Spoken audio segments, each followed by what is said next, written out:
What's going on, everybody? This is Sunaak here, welcoming you to a brand new draft analysis for a brand new league that I am joining in. I am finally joining the IBA family in its first season of the IBA VGC. I am very excited. I'm going to kind of go over the rules real quick just so you guys understand where we're going from and then why I chose the picks that I did. I don't know how long this video is going to be. I'm kind of trying to see if I can keep it relatively short so I don't eat up too much of your time. So let's go ahead and get started with the rules. We can only pick one Gmax Pokemon, and that's the only Pokemon that can Gigantamax on our field.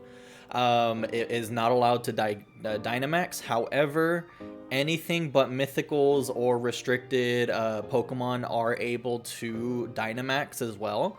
So it's going to be a little interesting to see a whole bunch of different things Dynamax. If you guys are following my SQL league, it's kind of the same thing, just take away the legends and mythicals Dynamaxing. So it should be roughly the same thing. All battles are double battles, obviously, and it's going to be 6 Pokemon are going to a match and only 4 per battle. And it's going to be best of 3. So 2 out of 3, which is pretty fun. I really enjoy that about VGC, where, you know, you get to battle your opponent once and then, you know, shift around just to kind of see what else you can make with like the team of 6 that you take for that. So it's very interesting. All Pokemon will be set to level 50. You know, the rules, not too bad. No duplicate items, no duplicate Pokemon. In this league, there's no one-hit kill moves, no fissure, guillotines, nothing of that sort. No trapping abilities, so you can't do any shadow tags, arena trap, nothing like that. Evasion abilities such as Sand Veil and Snow Cloak you cannot use either. Baton Pass is allowed, however, you can pass a stat. But from what I'm reading here is that you can pass speed or any other stat, but you cannot pass positive speed plus something else. So you can only do more. To play it safe, I'm only going to be doing like one stat, just if I ever do that. But I mean, to be fair, I don't really see Baton Pass too often in doubles leagues. Could be wrong. Moves with 30% chance or lower to lower accuracy and everything are banned as well. So no, I think that's like Mud Slap. No, that's like 100% or something like that. But you know, no accuracy dropping moves and stuff. Omni boosting moves are allowed, so such as like Geomancy and stuff for Xerneas. And the last symbol, or the last one, is that transfer moves are allowed, basically. So it's going to be a little different because normally in VGC they don't allow transfer moves, but in this one we will. So those are all the rules, which is fairly simple, straight to the point, very quick. So I'm going to go ahead and jump right into this with the Pokemon that we drafted. And with that being said, I was the 10th pick overall, and this was a snake draft. So, you know, being in a snake draft, first or 10th pick is not too crazy because, you know, I get 2 picks right back to back. However, you know, there are 18 Pokemon that get chosen in between each time I go. So it is a little rough. However, we get to make 2 choices at a time. So the way that round 1 went was very interesting because everyone was picking up their restricted Pokemon. So everyone is only allowed 1. So that worked really good in my favor because I could, since I was 10th, everyone went restricted first round. So I went strategic here and kind of picked up my Gmax first. Because now because the restricted Pokemon that I picked up, which you'll see a little bit later, did not get chosen round 1, which was great. So I picked up Lapras as my Gmax. It's a very bulky Pokemon, as y'all know. Lapras is very bulky.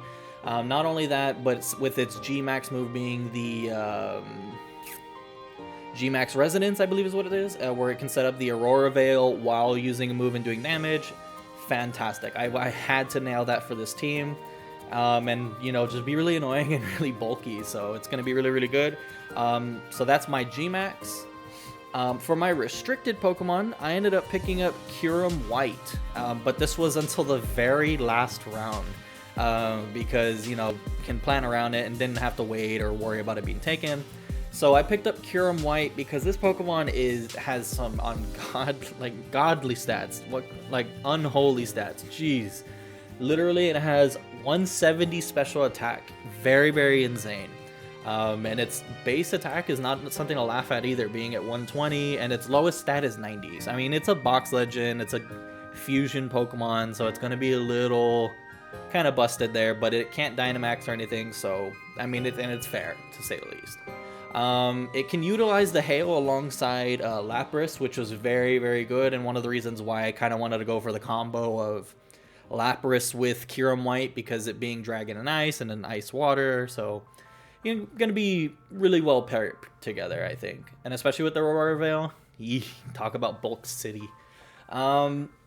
Next up for our tier 1, these are the kind of Pokemon that, you know, very, very heavily used in draft and doubles and stuff. So for the first tier 1 Pokemon I got to pick up was Incineroar. Very, very good doubles Pokemon. Overall, really great on any doubles team. So I needed to make sure I picked up this Pokemon. And, you know, with the Intimidate ability and Parting Shot, you know, you can really be reducing damage on any front coming at you. And especially with the Aurora Veil going up, you know, the reducing the damage any way like that is going to be very key, and like especially for the survivability of a lot of the Pokemon that I have. So it's going to be really fun to use Incineroar. Besides that, Incineroar is a really good Pokemon, hits hard, good double moves and stuff to utilize with it. So very, very looking forward to using Incineroar. So very cool. And by the way, Incineroar, mascot of the IBA VGC, so that's a bonus. Next tier 1 that I picked up was Zapdos. Another very good doubles Pokemon, can kind of slot in very good in any doubles team, especially if you've been playing the Series 8 ranked battles or anything like that, which I need to do a little bit more of, but you'll see them running with Incineroar, Zapdos, any of those kind of Pokemon, very, very common in doubles. It's a very good special attacker, you know, with some really good bulk alongside it. It can be used as an all attacker or a utility mon. And, you know, it has some very good diverse strategies that I cannot wait to utilize with this team. So, next up, we got the first tier 2 Pokemon being Regirock. Regirock is another good physical attacker, but with really chart-breaking physical defense. So paired up with the Aurora Veil, it's going to be insanely bulky. And something I forgot to mention with Zapdos is Zapdos actually can Dynamax, and so can Regirock, because they're not a restricted and they're not a mythical Pokemon. So it's going to be very good to have those Pokemon as some options to Dynamax and stuff. So that's very, very good going forward. So, you know, you can probably run like Weakness Policy on Regirock, you know, and then just start spamming Rock Slide and on everything, unless, you know, got some Pokemon that resist it. But, you know, Regirock a really good doubles Pokemon, I think, in my opinion, you know, alongside Regieleki and everything too. But with us only being able to have 2 tier 1s, it was very, very tough, because there were some really good heavy hitters and really good support Pokemon in there. But with only 2 slots, I think Incineroar and Zapdos were great tier 1 picks. But now, on to my second tier 2, we got Tangrowth. We all know Tangrowth. Tangrowth is very good, bulky grass type, you know, some very good defenses. If I can pull up its defenses here, or not defenses, its stats, you know, 125 physical defense, and then, you know, 50 special defense is not good. But, you know, it's a good Pokemon, really good special attack and attack as well, so you can kind of run it both ways. And, you know, really good HP, so it's very, very bulky, takes a lot of hits, and especially if, you know, the sun is up, it can be very speedy too. But, you know, it also has Regenerator, it's another good Regenerator Pokemon. Leaf Guard is very good too, but I really won't be seeing too much of that. But, you know, you got some pretty good, interesting strategies that I'm interested in trying out with Tangrowth, and kind of see how it pairs well with the team. And then for the final tier 2 Pokemon that we have, I ended up picking up Scizor, because I used to see Scizor a lot in the other doubles meta and everything too. So I mean, he's a really good doubles Pokemon. Get some really good priority moves, you know, such as Bullet Punch, all those type, not Bullet Punch, it's, yeah, it is Bullet Punch, I don't know why I keep messing that up, but, you know, paired up with Technician, it has some pretty good, you know, boosting ability to it, and get some pretty good chip damage, or even, you know, potentially pick up some KOs, depending on everything and how strong the hits will be. But, you know, Scizor is an overall good Pokemon. I'm very looking forward to using it, especially, you know, with Technician boosting up its weaker moves and everything, and, you know, prioritizing over some Pokemon, you can't beat it. So, and then next up we have our first tier 3 Pokemon being Gardevoir, which if you guys have been following me on the SQL leagues as well, it is a very good Pokemon for doubles. You can use it as a utility mon. It can be a fast special sweeper. You know, you can use Gardevoir in many different ways. I find it that a lot of people do not expect a lot of bulky Gardevoirs running around. But you know, bulky Gardevoir is not something to sneeze at, so it's pretty cool. I love using Gardevoir. She's not letting me down in the SQL at all. Really, really good Pokemon, and kind of fits into any slot with any Pokemon, I feel. Especially since you can run Trick Room on her. You can make her fast. You know, being at base 80 speed, you can kind of play around with it and fit her into anything. So very excited to have Gardevoir back on this team. So looking forward to using her. Our second tier 3, I ended up picking up Claydol. Claydol is really, really good because it does have that ground immunity with Levitate. It is its only ability, unfortunately. But, you know, having base 105 defense and base 120 special defense, which is very, very good. Very good bulky Pokemon. Has some utility. It's mainly utility, but can really run some good moves and get some good damage off if need be as well. But I'm going to be mainly seeing what I can use it for more utility. So it's a very good Pokemon. I'm kind of interested to see how it would be doing in doubles, but with that ground immunity, I can be having anyone have Earthquake and then get some off and then just not have to worry about hitting Claydol or anything like that. So that's very, very good. And then last tier 3 that we ended up picking up is the Galvantula.